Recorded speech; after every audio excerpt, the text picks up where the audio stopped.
So అంతా అంతా బాగా జరుగుతున్నప్పుడు మీ లైఫ్లో ఫస్ట్ పెద్ద కుదుపు ఏంటంటే కొమరంపులి, కలేజా.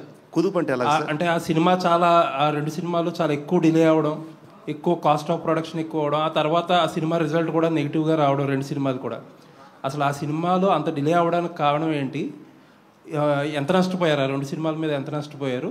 ఆ తర్వాత ఆ హీరోల నుంచి వచ్చిన సపోర్ట్ ఏంటి? అంటే లాస్ అయితే జనరల్గా హీరోల సపోర్ట్ ఉంటుంది కదా, అటువంటిది ఏదైనా సపోర్ట్ దొరికిందా మీకు? సార్, ఏదైనా ఒక సినిమా ప్రొడక్షన్ అనేది ఈ రోజుల్లో అంటే ఒక రాజమౌళి సినిమా, శంకర్ సినిమా 3 ఏళ్ళు 4 ఏళ్ళు అలా పడుతుంటుంది. మొన్న రీసెంట్గా పుష్పట్టు అది 3 ఏళ్ళు చేశారు.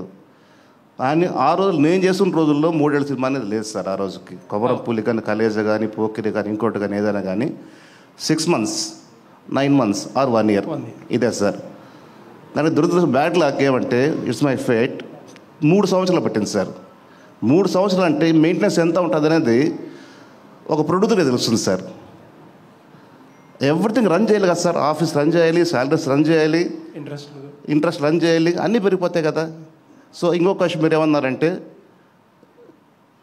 నాకు 2 సినిమాల్లో కూడా 100 కోట్ల నష్టం వచ్చింది సార్. ఇంకో క్వశ్చన్ అడిగారు, నేను మర్చిపోయాను సార్, గుర్తురాదు. ఎటువంటి సపోర్ట్ లేదు. కనీసం అయ్యో పాప అని చెప్పిన పాపానికి కూడా పోలేదు సార్. సార్ ఎందుకు అంత డిలే అయ్యింది? బ్యాడ్ లక్ అన్నారో అసలు ఏ కారణం? బ్యాడ్ లక్ అంటే సార్, కొమరంపులి తీస్తున్నప్పుడు పవన్ కళ్యాణ్ గారు ప్రజారాజ్యం పార్టీ పెట్టుకున్నారండి ఆయన.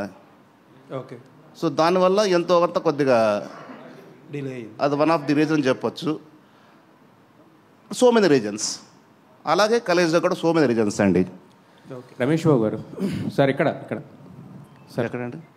సార్, అంటే మీరు ఇందాక మీ ఏవీలో చూస్తే అంటే కటకటాల వెనక్కి వెళ్ళారు, కడిగిన ముత్యంలా బయటకు వచ్చారు. యాక్చువల్గా మీరు ఇంతకు ముందు చేసిన సినిమాలన్నీ కూడా పెద్ద పెద్ద సినిమాలు, 2 అంటే ఫైనాన్షియల్గా చేసిన చిన్న సినిమాలు చేశాను, పెద్ద సినిమాలు చేశాను. సినిమాలు అంటే మాకు గుర్తుండే ఈ 2 ఎక్కువ గుర్తున్నాయి కాబట్టి ఇప్పుడు మళ్ళీ బేబీ స్టెప్స్ మళ్ళీ స్టార్ట్ చేసినట్టే కదా ఫస్ట్ నుంచి. అవునండి. సో మరి డైరెక్ట్గా మళ్ళీ పెద్ద సినిమాలకి వెళ్తారా, లేదంటే కంటెంట్ ఓరియంటెడ్ సినిమాలు రాబోతున్నారా? ఎలాంటి సినిమాలు ప్రొడ్యూస్ చేయాలనేది మీ నెక్స్ట్ గోల్?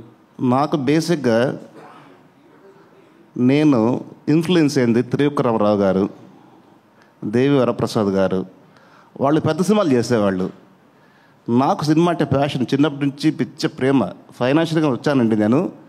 అండర్ కరెంట్లో సినిమా ప్యాషన్ అని దానివల్లనే టర్న్ అయ్యాను ఈ ప్రొడ్యూసర్ చూడడం వల్ల. దేర్ ఆల్ నాకు ఫ్రెండ్స్, నాకు ఫాదర్స్ లాగా అందరూ కూడా.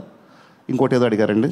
మీరు నెక్స్ట్ చేసేసి పెద్ద సినిమాకి వెళ్ళబోతున్నారా డైరెక్ట్గా, లేదంటే కనుక కంటెంట్ ఓరియంటెడ్గా చిన్న ఫస్ట్ నేను అనుకోవడం కంటెంట్ ఓరియంటెడ్ అనుకుంటున్నాను సార్. అది ఉంది బేసిక్గా. పెద్ద సినిమాలు బేసిక్గా ఉన్నాయి సార్. 2 ఉంది. ఆశ ఏది చావలే. అయితే 14 సంవత్సరాలు ఇంత గ్యాప్ వచ్చినా కూడా నేను వేరే ప్రపంచంలో ఉన్నా, చట్ట ప్రపంచంలో ఉన్నా. అయినా కూడా ప్రతిరోజు నిత్యం సినిమా గురించి ఆలోచించేవాడిని. ప్రతిరోజు నిత్యం సురేష్ గుర్తొచ్చేవాడు. అయితే 14 సంవత్సరాలు తర్వాత ఇప్పుడు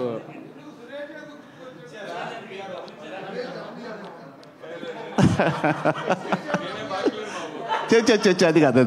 నా ఫస్ట్ సినిమా చేసింది పిఆర్ఓ అతనే. తర్వాత మా అబ్బాయి హీరో యాక్ట్ చేసిన సినిమా తెలుగులో రిలీజ్ చేసింది అతనే. నాకేదైనా మంచి మాట్లాడుతూ ఉండేవాడు అతనే. ఎందుకో మరి నాకు ముందు ఇంటరాక్షన్ ఎక్కువ. నాకు అయితే ముందు నుంచి మీకు బాగా అండగా ఉంది సురేష్ గారు, అంతే కదా? అండగా అని చెప్పారండి, నాకు మంచి మిత్రుడు. మంచి మిత్రుడు. అవునండి. రమేష్ ఇప్పుడు మీరు బయటపడ్డారు, ఓకే, మాకు చాలా ఆనందంగా ఉంది సార్.